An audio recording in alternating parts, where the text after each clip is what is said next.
Hello and welcome. Now, as we all know, recently PDP has been stricken with different cases from defection to internal party crisis.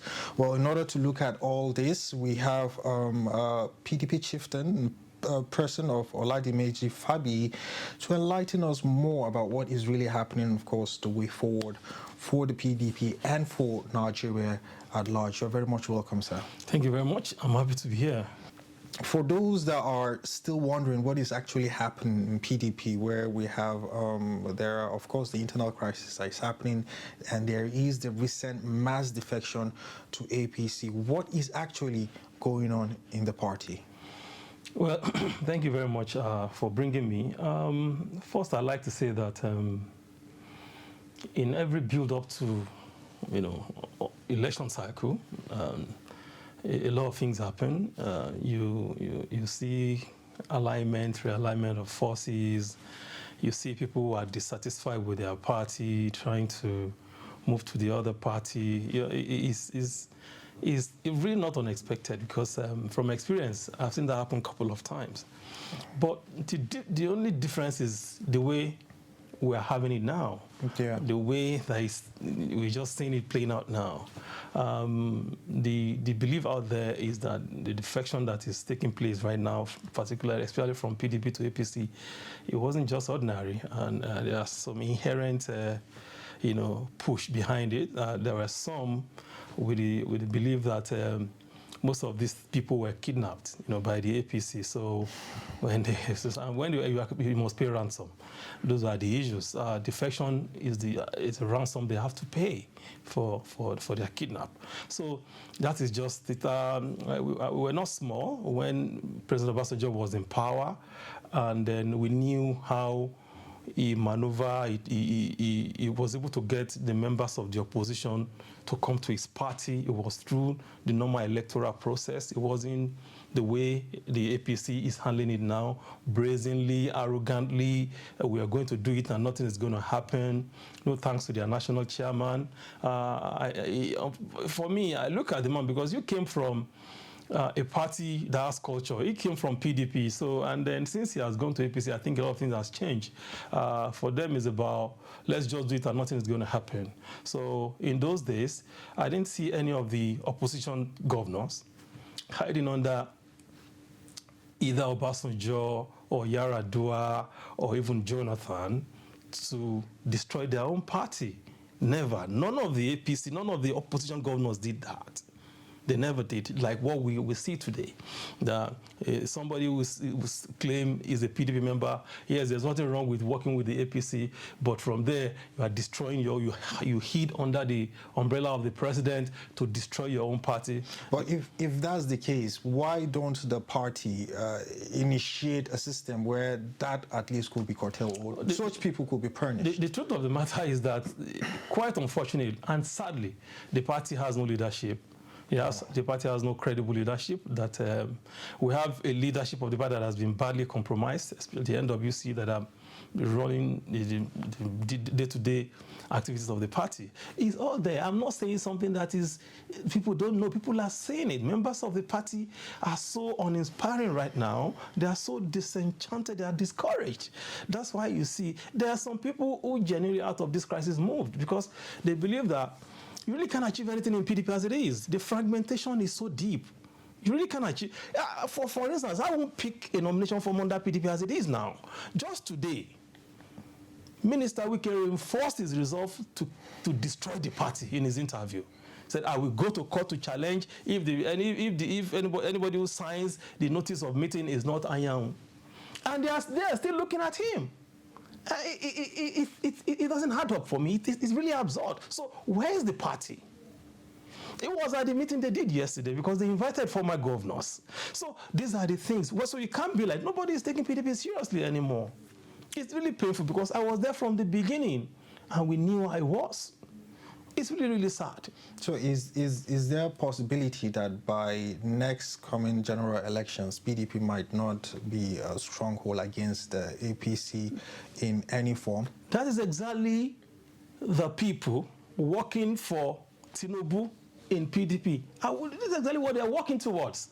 So that one is either the party does not have presidential candidate, or even all these governors, we may get to that, or secondly, present a weaker president. But I have a question for them.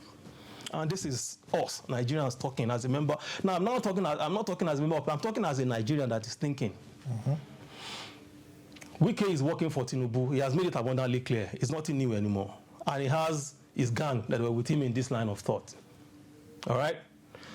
So, PDP would not, in a situation where PDP had, let's agree that they even have a presidential candidate, a weaker one that they are looking at, they are working on to have at least a weaker. If they can't succeed in PDP not having any candidate, but at least let's have a weaker one that will make things easy for Tinubu. That's exactly what they are doing. So let's assume that they have a weaker candidate. So who will they tell the members of the PDP to vote for?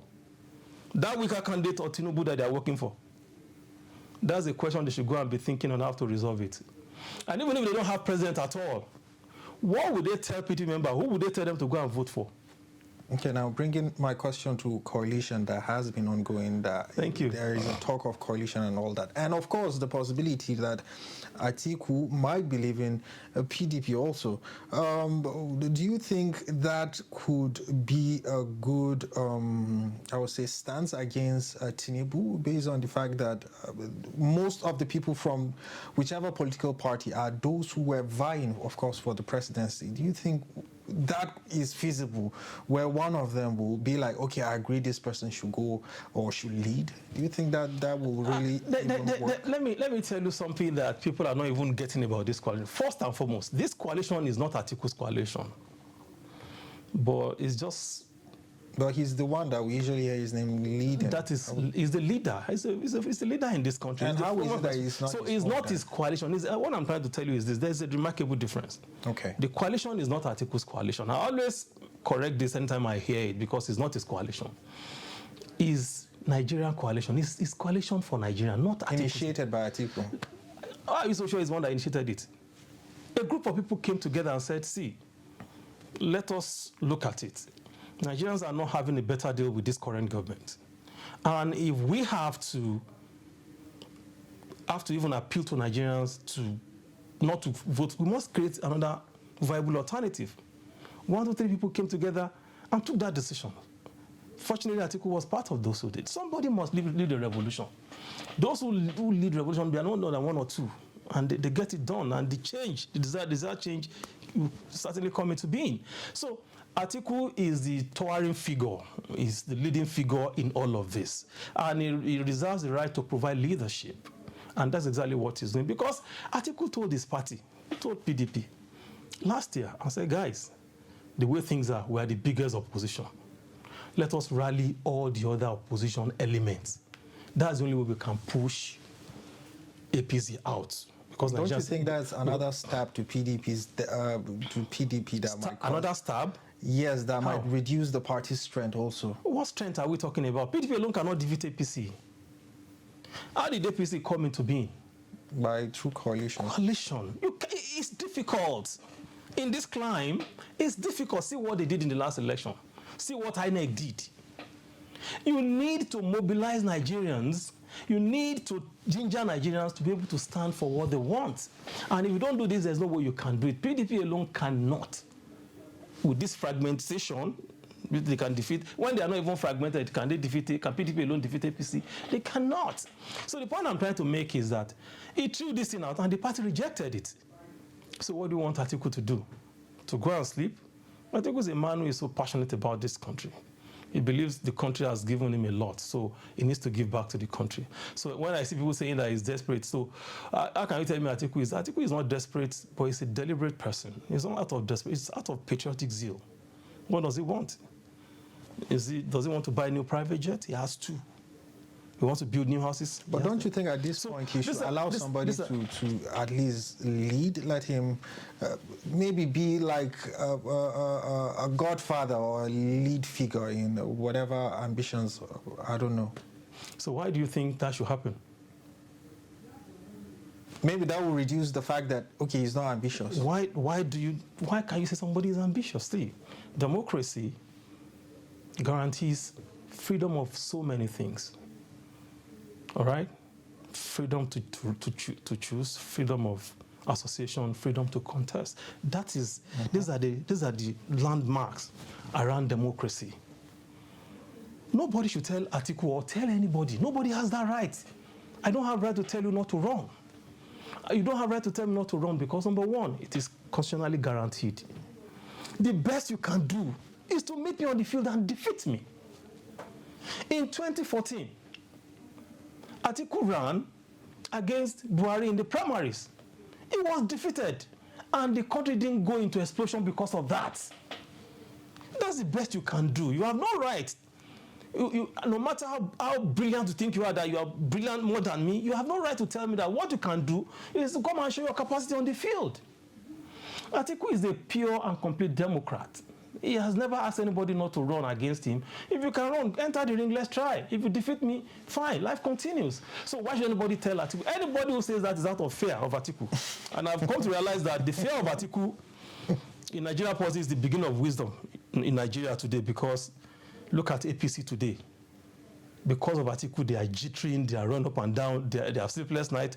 Even those who are working for... Are you sure they are having sleepless nights? They have, they won't tell you, but we know. How would you know? They are in panic mood. They are in panic mood. That's why you say all of this. Okay, you guys have... the PDP only has 11 governors out of 36. And there's the possibility that more will defect before the The defection means nothing. Let me tell you the difference between all of these things. Okay. President Tinubu is going after the elites, the governors and all that. This election is not going to be, those people, those governors are not going to determine where 2027 is going. All the governors combined.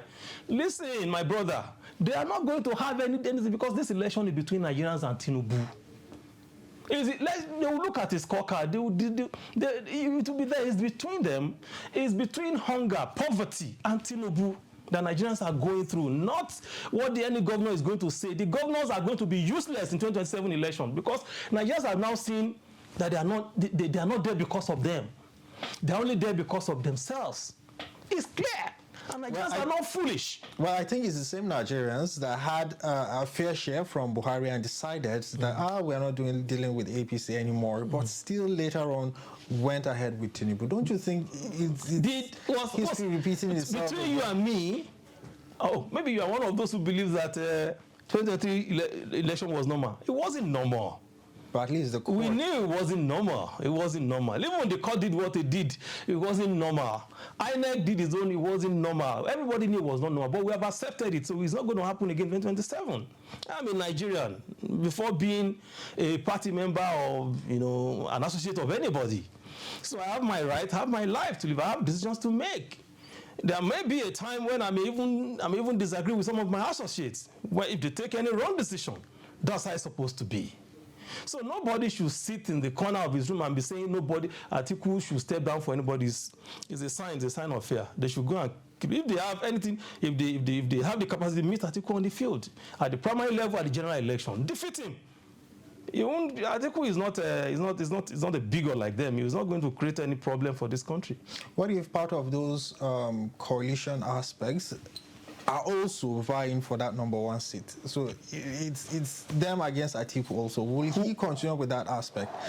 If we are looking at coalition, other parties merging with PDP, of course, to create a formidable force against APC.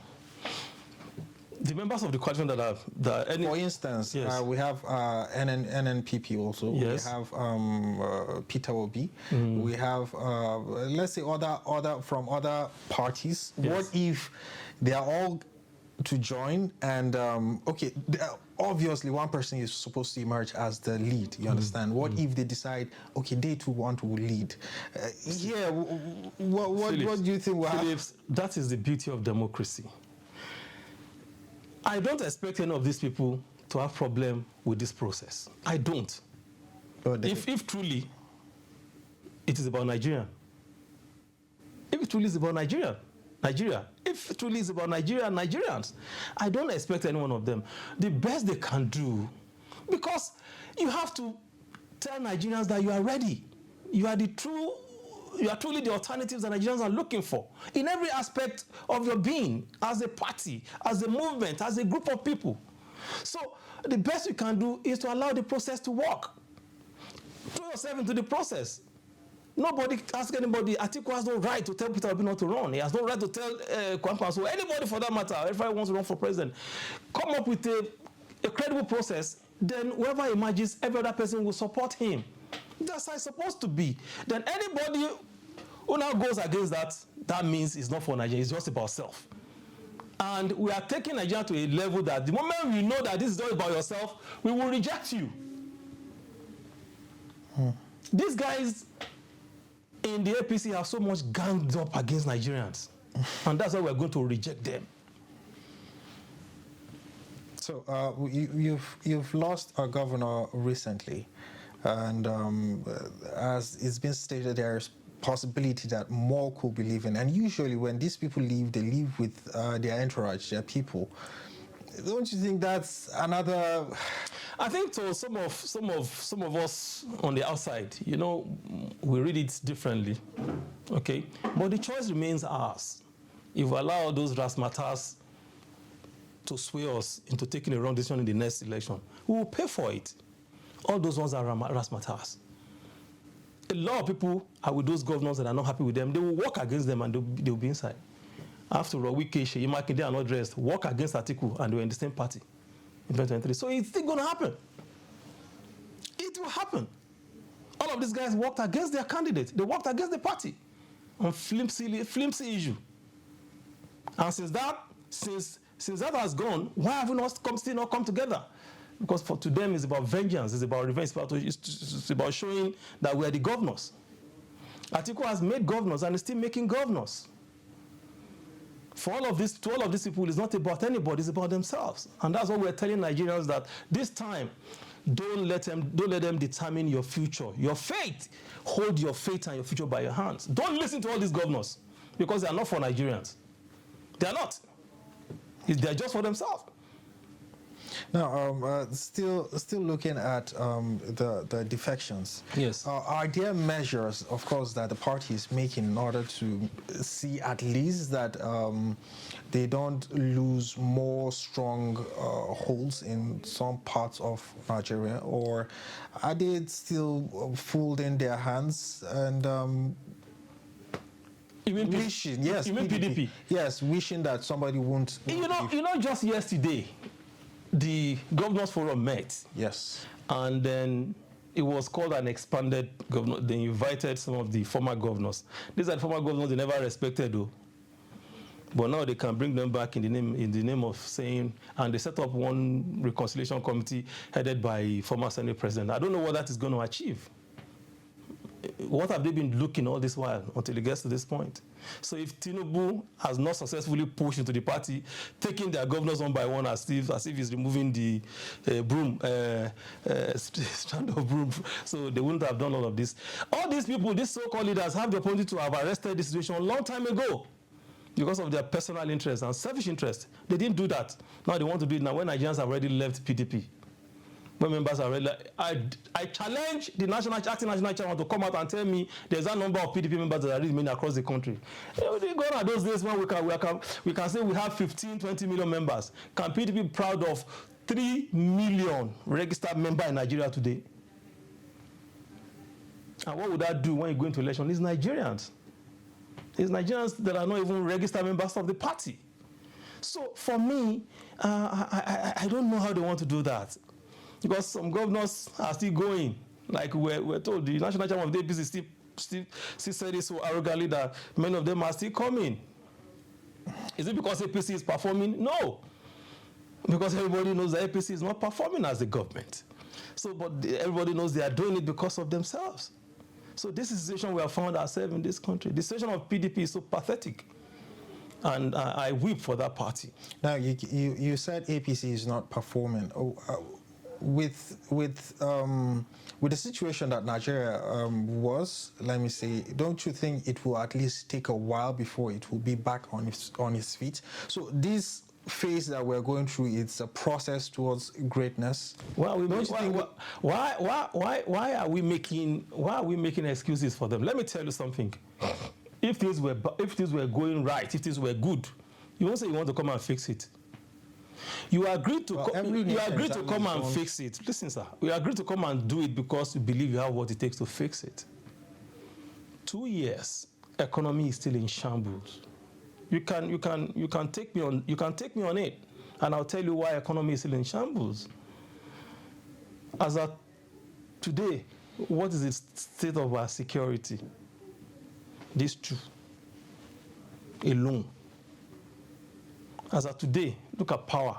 You guys are, I'm sure you're off grid. You're powering your station by yourself upon all the funds, the money that has gone there.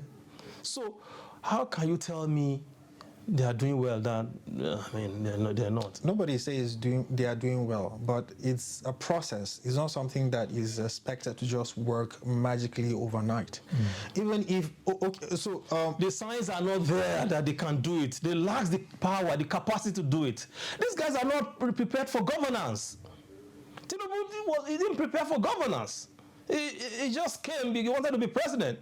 And he was lucky, God was on his side. That was why everything they do, the manipulation, everything went through, and today is the president.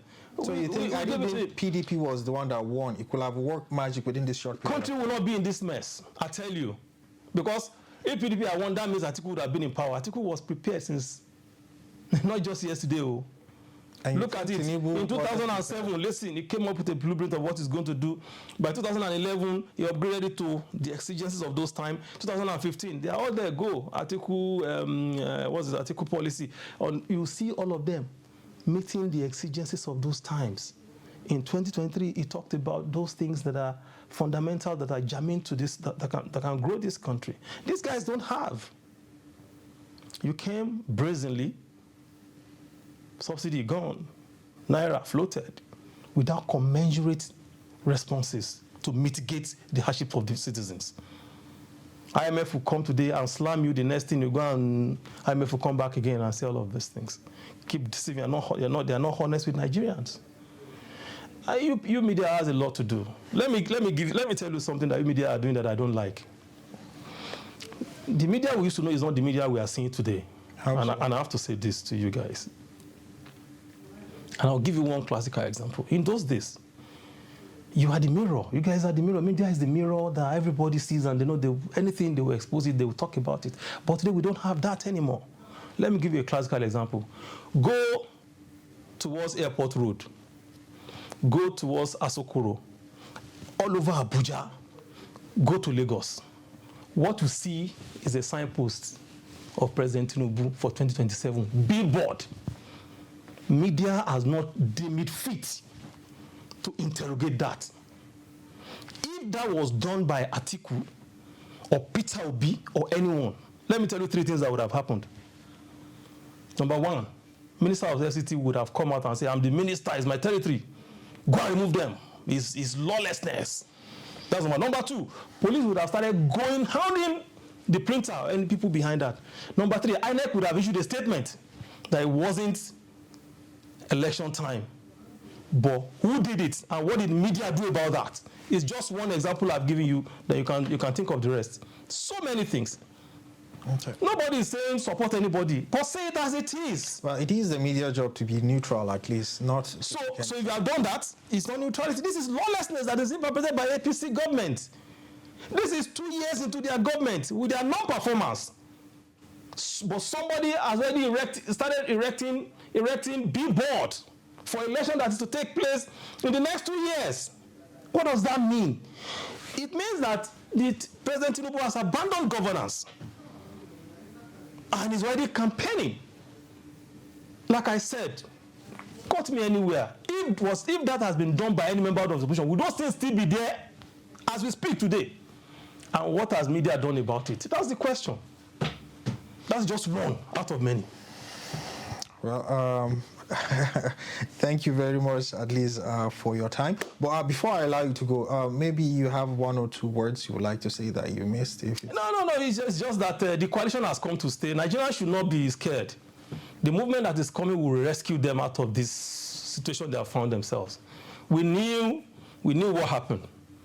They should support this coalition because that is the necessary antidote they need to get their country back. The country has been taken away. So whatever they need to do when these people, these leaders, because how did they come? If Tinubu had not left Lagos and meet Buhari and meet other people, APC would not be today. And that's exactly what we see all these people doing, coming from east, from the south, to come together and say, let's rescue Nigeria. Let's redeem this. It's about redeeming this country. It's not about Atiku. It's not about Peter Obi. It's not about El-Rufai. And that is why I'm sending these message to all the supporters of all of these people. Stop attacking yourself. Stop criticizing yourself. These leaders are having sleepless nights thinking of how to redeem this country for all of us. So why should a supporter of Atiku be attacking Peter Obi or Obedient? Why should Obedient be attacking El-Rufai people supporters or any other supporters for that matter? All of us are in opposition today. That's the reality. We're not the ruling government. We must come together and rescue and redeem this. That is stop all this fallacy and innuendos and all that. Let's do the job for this country. All right, thank you very much again for your time. That was a chieftain of PDP, Oladimeji Fabiyi, of course, with his candid opinion about what's happening from, of course, the corners of PDP. Well, until next time, my name is Philip Slevin. To stay tuned.